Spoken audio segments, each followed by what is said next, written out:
Glad you are here tonight as we are continuing to take some different snapshots and pictures in regards to hope.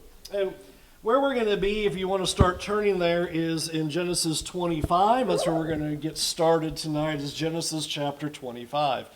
Now, one of the things that I enjoy doing in studies and in teaching is looking at the various people in the scriptures, and one of the reasons why is because God will often tell their life story in a way to show how difficult their life was and what God was doing to transform it. And I've done an awful lot of lessons and looking at an awful lot of characters, looking at these various things. In fact, coming on a gospel meeting, it's sometimes hard to decide, well, who do I want to pick this time to talk about? Because you can do this with everybody in the scriptures. Everybody shows these difficulties and problems and hardships and how God was with them and was able to transform them. What I want to do tonight, and I think I'll carry it into tomorrow night as well, is look at a person who I think is somewhat of a mysterious figure in terms of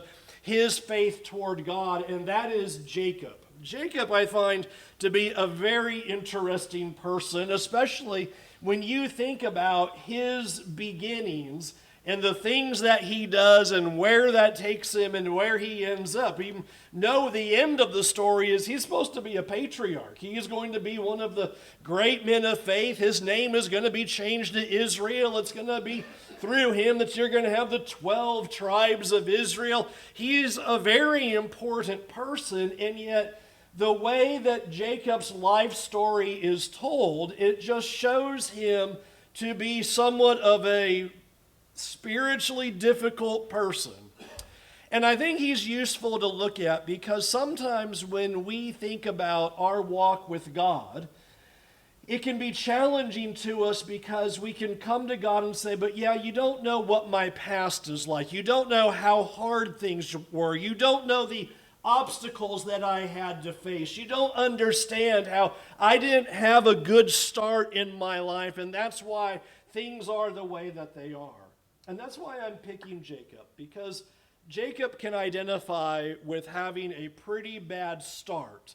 And how can you have hope then when your past, when your start for life was absolutely garbage? And so we're going to do a quick overview and a quick summary of things in Jacob's life.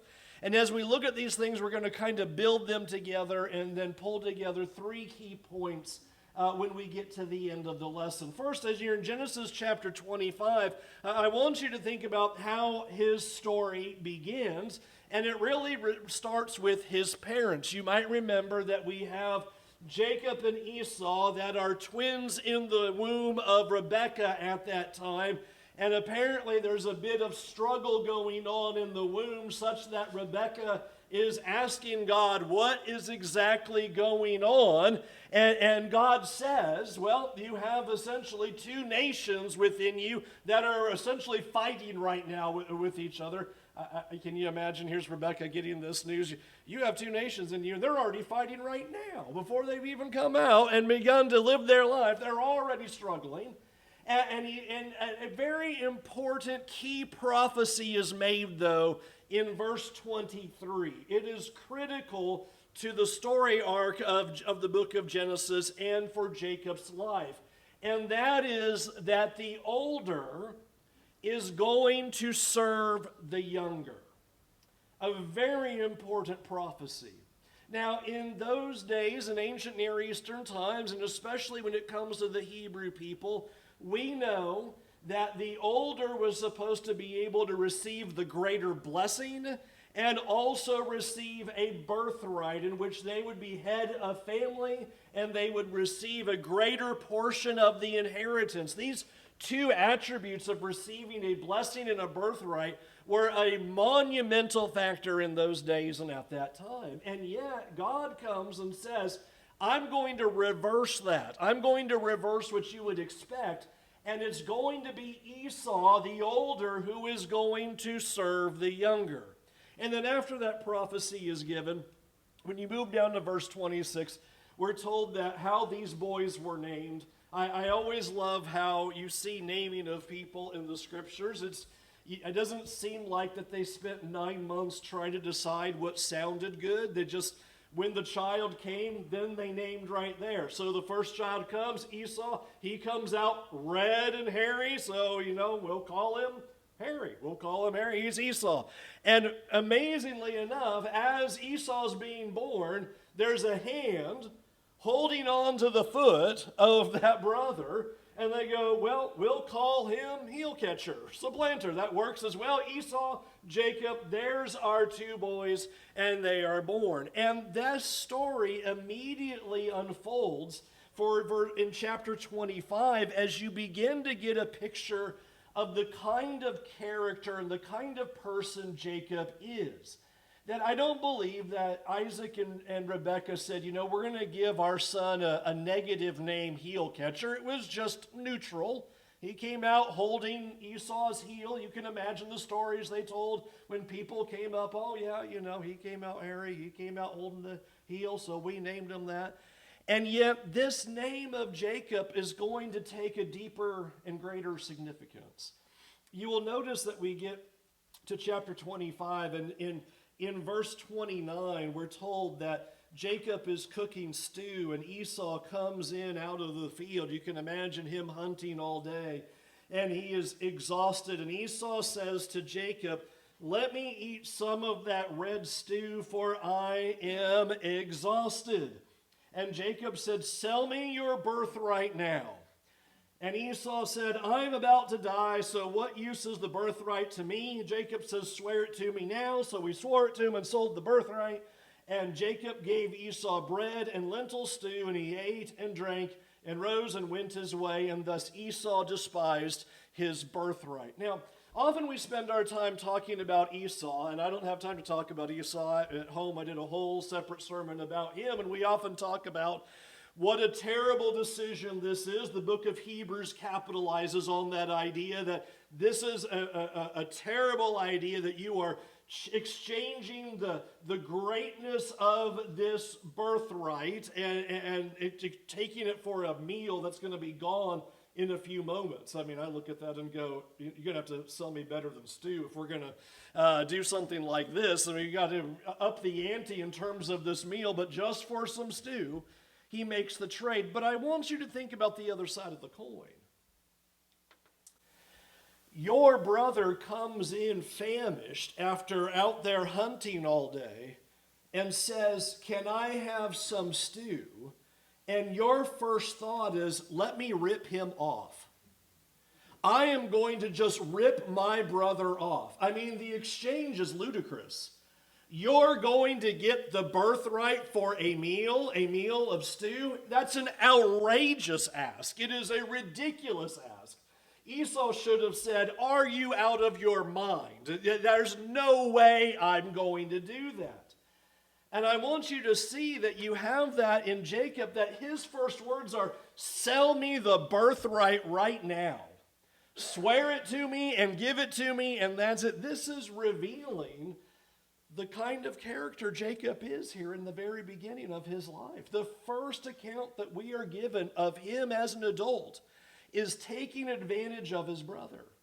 And if that was not enough, you know how the story continues. When you jump forward to chapter 27, we're told that Isaac believes that his time is coming short for his life. He wants to be able to dispense the blessings to his two sons before he dies. And so he tells Esau to go and hunt some wild game because I love the stew that you're able to make. Now, I want you to think about what Isaac's doing here for a minute, because it should be head scratching, because Isaac is saying, I'm going to give Esau the greater blessing, when God specifically said, no, the older is going to serve the younger. God was very clear. Esau serves Jacob. And you kind of wonder, Isaac, why are you going to give this to Esau? But you're told something very simple and very clear back in Genesis chapter 25, where we are told there back in chapter 25 and verse 28, Isaac loved Esau, and Rebekah loved Jacob. And so it appears that Isaac is going to go forward with trying to bless Esau anyway because he loves Esau more than he loves Jacob. And so he tells Esau, you go out there and you get this all prepared and I'm going to give you a great blessing. Rebekah overhears this, gets Jacob prepared. All right, we're going to go in there and we're going to steal the blessing. And I don't know how to read Rebekah in this. If you want to give her positive motives, okay, then she knew that the blessing was supposed to go to Jacob. If you don't want to give her those positive motives, we're told in Genesis 25, she loved Jacob more than she loved Esau, and the text doesn't tell us why she's doing what she's doing. But she's going to send Jacob in there. I always just visualize the scene. Jacob says, I can't pull this off because my father's going to know that I'm not my brother Esau. Oh, don't worry. What we're going to do is we're going to put some animal hair on your arms and on the back of your neck, and this will pawn you off to be like your brother. That is just something else in terms of how different these two men are. And so that's what Rebekah does, whips up the best stew, gets the goat hair all over Jacob to go in there and to be able to take that blessing, and that's exactly what he does. He takes the greater blessing and is therefore fulfilling what the prophecy was, that the older was going to serve the younger. Now, when Esau comes back, I want you to listen to what Esau says about this. In Genesis 27 and verse 36, Esau said, 27 verse 36, is he not rightly named Jacob? What does he mean by that? Does he mean that in a nice neutral way? Yeah, he came out old. No. Notice what he says. For he has cheated me these 2 times. He took away my birthright, and behold, now he has taken away my blessing. He says, you named him just right. He is a swindler. He is a cheat. He is a terrible person. In fact, some of the other translations, the NIV reads that he says that Jacob had taken advantage of him. The New American Standard, that Jacob betrayed him. The Legacy Standard Bible, Jacob has supplanted him these 2 times. The Net Bible reads, Jacob has tripped him up these 2 times. Those all cover it really well. He has tripped me up. He has supplanted me. He has cheated me. He has taken advantage of me. He is a swindler, and he has lived up to his name. And if that were not enough, let's think about one more thing about Jacob. We were told at the beginning of chapter 27 that Isaac in his older age is unable to see very well. And please note that Jacob is willing to repeatedly lie to his father. Jacob comes in, Isaac says, that can't be you. I just sent my son Esau out. What does Jacob say? Oh, no, it's me. And Isaac doesn't buy it, remember? Come here and let me see if it's really you.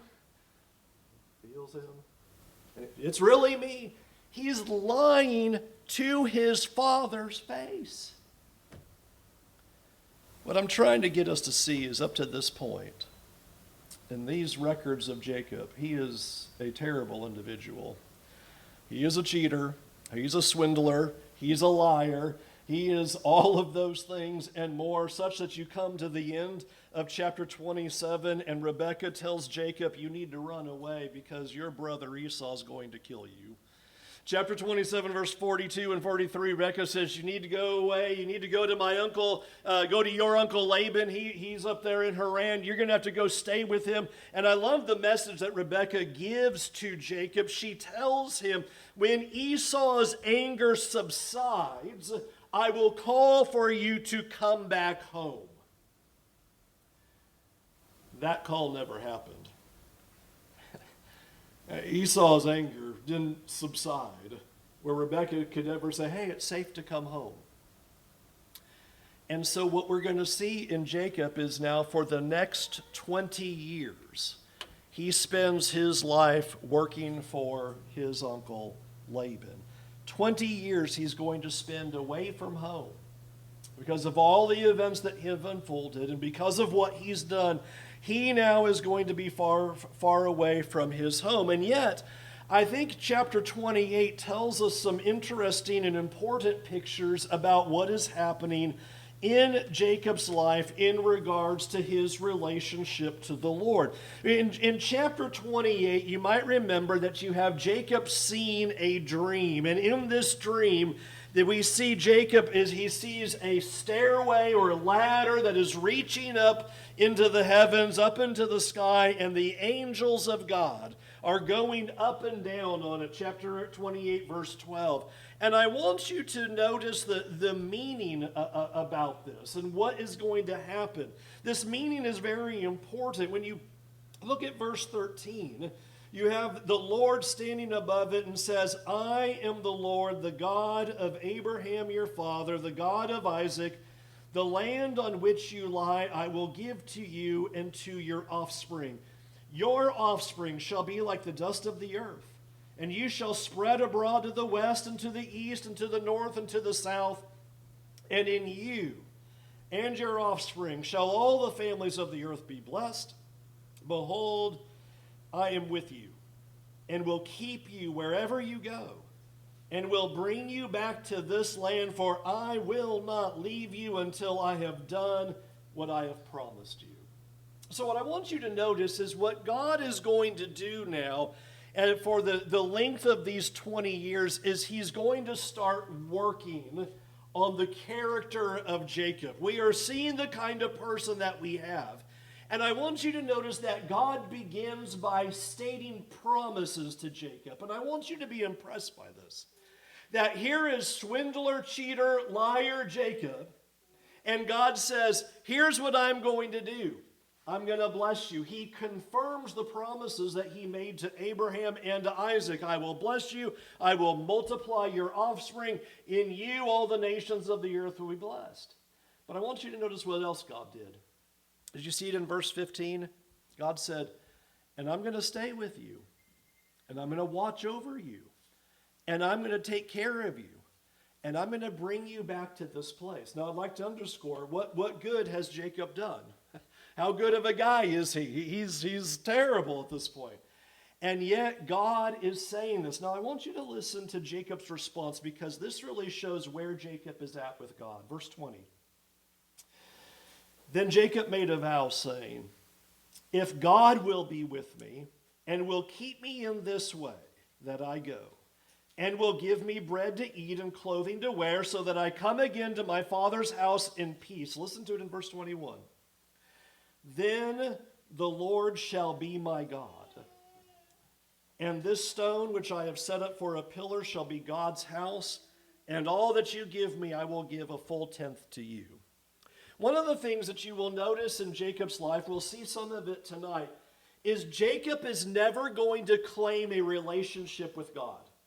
He is always going to call him the God of my father Isaac or my grandfather Abraham. And you see that revealed here in verse 21. Jacob says, if God is faithful to these promises and does what he says, then I will be faithful to him. That he will be my God and I will serve him. That is a fascinating picture about where Jacob is in his life and in his relationship with God. He's going to see if God's going to keep his end of the bargain and if God's going to be faithful. Now let's move forward in the picture a little bit more, because how God works on Jacob is certainly one where you kind of read it and you have a smile on your face, because even though God said to Jacob, I'm going to be with you, I'm going to take care of you, and I'm going to bring you back to this place, that didn't mean Jacob's life was going to be easy. And for the next 20 years, you start reading about God working on Jacob. For example, in chapter 28, and you see there in verse 29, or in chapter 29, the whole of chapter 29, Jacob's uncle starts the swindling process back on Jacob. right? Jacob loves Rachel, and Uncle Laban pulls a fast one. And wedding night, you married Leah. Well, yeah, okay, you can have Rachel, but you're going to have to work for me 7 more years if you're going to be able to marry Rachel. I want you to notice that the swindler just got swindled, didn't he?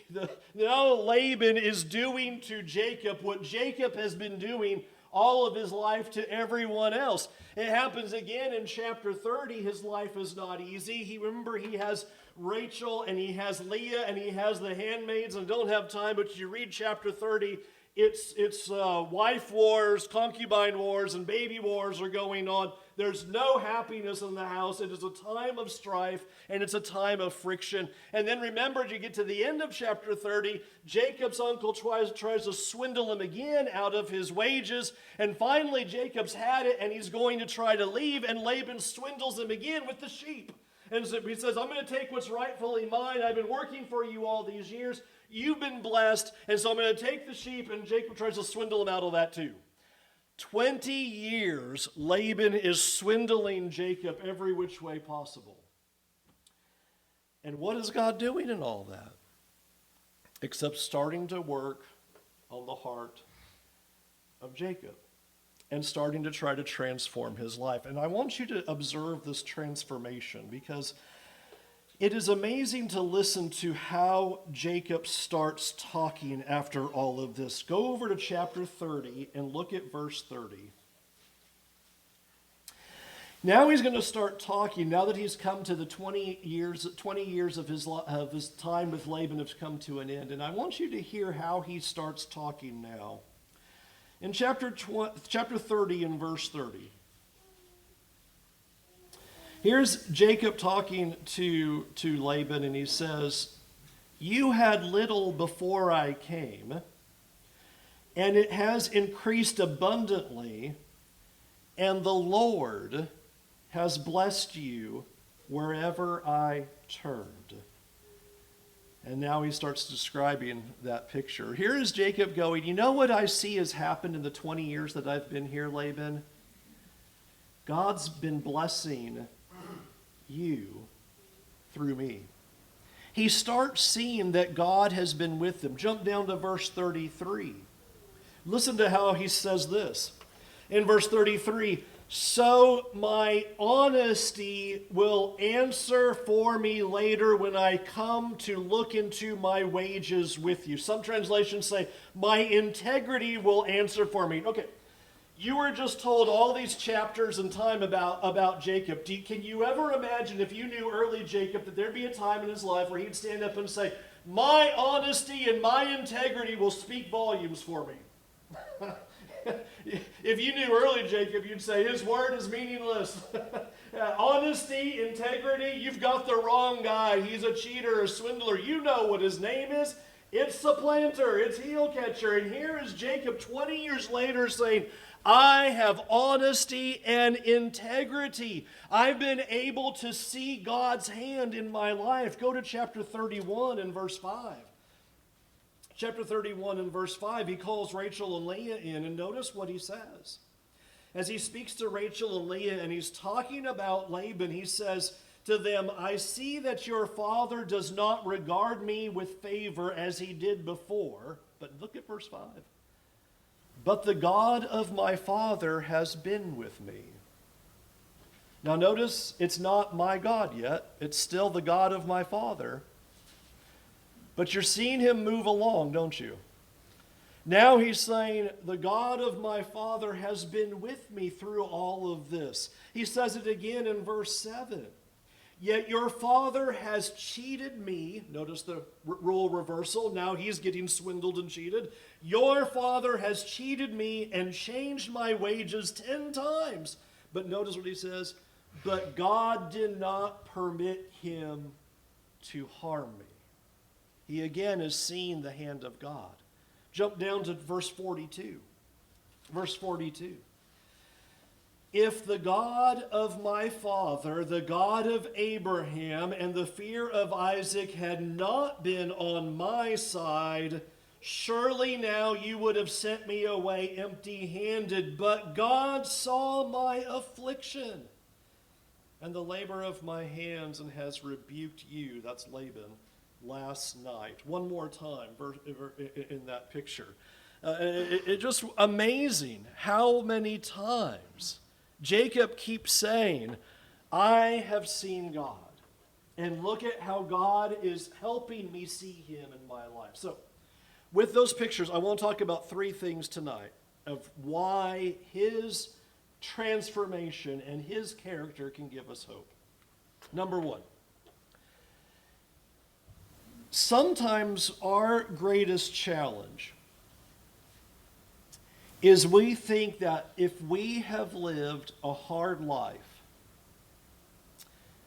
if things have been difficult, if we have been either given a bad deck, if you want to term it like that, or we've made decisions in our lives that have put us in these circumstances like Jacob had, that means that God has abandoned us. It is easy to look at life when we are in suffering, when we are in trials, when things don't seem to be going right. And in the midst of that say, where is God? Why is God not with me? Why is he not helping me? Where is he in the middle of this?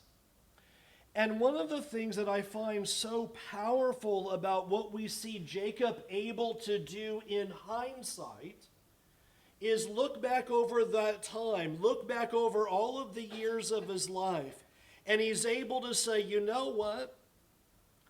God helped me through those hardships. I didn't see it at the time, but now I'm able to see that God was caring for me. He was taking care of me. He was helping me. He was giving me what I needed. And sometimes we unfortunately make the equation that God is only with us if our life is comfortable. We just have this kind of strange connection, right? If things are going good, God must be with me. Things are going bad, where did God go? Now, for those of you who are members here, I hear you're going through the book of Job. That's what the Friends said, right? That was the Friends' theology of God. Do good, God must be with you. You did something wrong, God must have left you. And we sometimes adopt that same kind of thinking. That we will look around and say, because things are hard, God must have left me. And sometimes that's when we quit. That's when we give up. And often the times when we stop looking toward God. God is able to be with us, stay with us, carry us through, and help us through those difficulties. And Jacob is able to do that. You know, David made the same point in a very famous psalm that we love, in Psalm 23. You know, he was able to point out that even though he walks through the valley of the shadow of death, he says, I'm not going to be afraid. Why? Because he knows God's right there. Because he knows that God is with him. You know, that psalm is not, I know that God is with me so long as I am on the mountaintops of glory in my life. And as long as everything is going wonderfully, there is God with me. He says, no, God will lead me into the depths of difficulty and hardship, and even into the valley of death. He is going to take me there. And if you have been alive long enough, I bet you are able to look back into your life and see in those dark times how God was able to get you through. And that you have been in circumstances and situations that you didn't know how that was going to turn out. There didn't seem to be a light at the end of the tunnel. It didn't seem like there was any hope. It didn't seem like there was any possibility of any kind of fixing of this. And now you're able to see how God got you through. That's what Jacob's doing. is he's now able to stop and assess and look back at his life and say, you know what, God was there the whole time. And I didn't recognize it at the moment. But I can see right now, he was with me. And he never left me. And he's still caring for me. Jacob's illustration in his life about that, as terrible as his past was and the terrible decisions he made, did not mean that God's hand was not there. Which leads to the second point. Just because your past is trash doesn't mean that God doesn't have a bright future ahead of you. Sometimes when our lives are wrecked, either because of our own sins or because of the sins of others and what they've done to us, we can allow that hurt and that pain and that suffering to ruin the future that God has in store for us. Too often we allow what other people have done to us or the sins that we have committed in the past to completely destroy the future that God has in store. All of the bad decisions that Jacob has made up to this point was not the end of his story. God had far more available to him and far more of what he's going to do. You know his story. We're only here in the very beginnings. You know what his future is going to look like and what he's going to become, but it didn't look like it back here. And this is a very real point to me, not only for my own life, but because of even recent circumstances of some brethren that I've worked with at my home congregation. It hurts to see how many people, as badly as they are hurt, and there is no doubt in the hurt. I am not discounting it, dismissing it, or minimizing it in the slightest. Allow that sin and that hurt to forever wreck what God could do with their life in the future. And I want you to see that Jacob is moving toward the future that God had in store for him. I have someone as a friend of mine that John was asking me about, because from time to time he visits down there. A long-time member there, and he went through some pretty terrible circumstances of a divorce, and his life got flipped upside down pretty bad. He ended up taking his life over it all.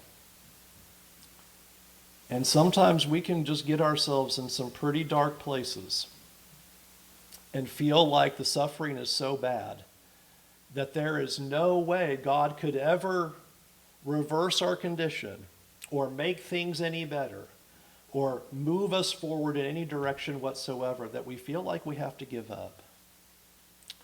I wish you knew my life. I wish I could tell you the mountains of stories I could give you, but I can give you a quick one in this. Because this one always just shocks me. I'm from San Diego. Don't hold it against me. That's where I'm originally from. Something good can come out of Southern California. Not anymore, but it used to be. You could. My mother cheated on my father and wouldn't stop doing it. My father had to put her away for adultery when I was about 9 years old. And so obviously that's a pretty traumatic thing when you're 9 years old, and I lived out of a suitcase the rest of my childhood, seeing my mom from Monday to Friday and packing up and going and seeing my dad from Friday to Sunday and then back to mom on Monday. Rinse and repeat for about 9 to 10 years of just doing that. It was pretty crummy. And things were so bad, and I didn't have much of a relationship with either of my parents, that some people will ask, well, how'd you get to Florida? Well, when you have things bad in your life, sometimes you think you can run far enough away to get from them, right? So why not go to the other end of the country? That'll make things better, which, side note for any of you ever doing that, you can't ever run away from your problems. They're always going to be right there with you. So go to Florida College. I'm going to go to the other side. I'm going to try to get away from all that. And I didn't think there's any way things could get better. I was in the same kind of deep darkness. I didn't want to keep going on with life. I didn't see any brightness, any future, any hope, any possibility. Things were bad. But I go to Florida College and I kind of power through. You end up finding somebody there. And I find someone, a woman there who's from West Palm Beach, and I don't know why she liked me, but she did. And you end up getting your degree in accounting, and we get married. And if you would have told younger me, teenage me, when I was 16 and was tired of life and didn't want to keep going, that it would be possible for God to give you a whole new life where you could have a whole new family with wife and 3 wonderful daughters and preach the gospel, I would have said you're crazy. I would have told you there's no way anything could ever get better. And the problem is we just don't know what God has in store for us. And sometimes we absolutely cut God off in the plans that he is accomplishing and the pieces that he is moving into place because we are not willing to trust him and believe that God has great things ahead. Jacob has great things ahead, and he doesn't know it yet. And just because his past was bad didn't mean he didn't have a bright future. Final point.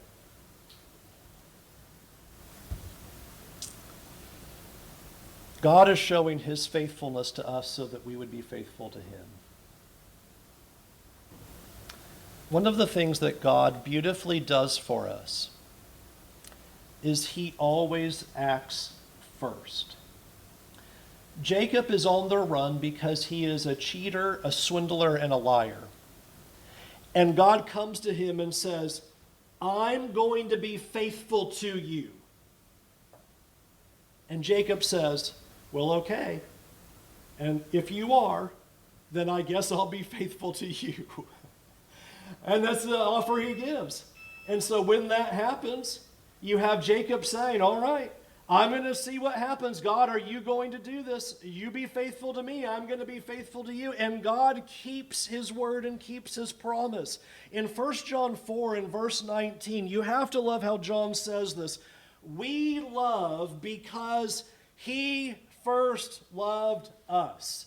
God always says, I acted first to show you my faithfulness and to show you my love so that you will trust me, so that you'll love me, and so that you'll follow me. In fact, I want you to think about how every letter the Apostle Paul wrote does not start with, here's all the things you're supposed to do because you're a believer. He always starts with, here's what God did. And then he moves to, now here's what you do. Every letter. My favorite is Ephesians because it breaks perfectly in half. First 3 chapters, here's who you are in Christ. You have every spiritual blessing. Look at all the things that Christ has done. Chapter 4, verse 1, now therefore walk worthy of the calling. 3 chapters of here's the calling. Here's what he's done for you. Now will you walk worthy of the calling. Unfortunately, we like to jump to the end and just study the final 3 chapters of all the things to do and miss everything that God says. Here's what I did for you. The book of Romans, 11 straight chapters of here's what God did. Chapter 12, now therefore, by the mercies of God, present yourselves as a living sacrifice, holy and acceptable to God. God is always promising first, acting first, faithful first, loving first, so that we will be faithful in return. That's all he's asking us to do, is to look at what he's done in your life and see how he has been faithful to you every step of the way, so that you'll be faithful to him, and that he will be your God, that you will obey. Let's go to God in prayer. Heavenly Father, Lord, thank you for your power, that you are able to transform messed up lives that we often create for ourselves. That you are able to take all the suffering, and you're able to take all the hurts, and you're able to take all those wounds, and you're able to heal us, and you're able to take care of us, and you're able to move us forward. Lord, thank you for showing us the life of Jacob, a person who made terrible decisions. And yet by your power and by your grace, you were able to transform him into a patriarch of your faithful promises. Lord, we pray that you would forgive us of our sins. Forgive us for all of our failures. Forgive us of the wrongs that we have done toward others. And we forgive, Lord, those who have wronged us and sinned against us and hurt us. But Lord, help us to never give up, to never stop trusting you. And Lord, help us to always believe that we have a bright future ahead because we're walking with you. Thank you for carrying us through our prior pain. Thank you for walking with us through the valley of the shadow of death. And thank you for being faithful to us. Lord, help us to be faithful to you. Help us to love you more. Help us to be more devoted to you. And help us to see your unwavering grace and love to us. In Jesus' name, amen. We'll sing invitation song. We invite you to come to Jesus and to come to his wonderful invitation of love and faithfulness to you. Give your life to him. He will walk with you every step of the way, through the highs, through the lows, through the valleys, and on the mountain peaks. He will be your God if you will follow him, love him, and serve him. Won't you come and do that tonight? Can we help you? Won't you come while we stand and while we sing?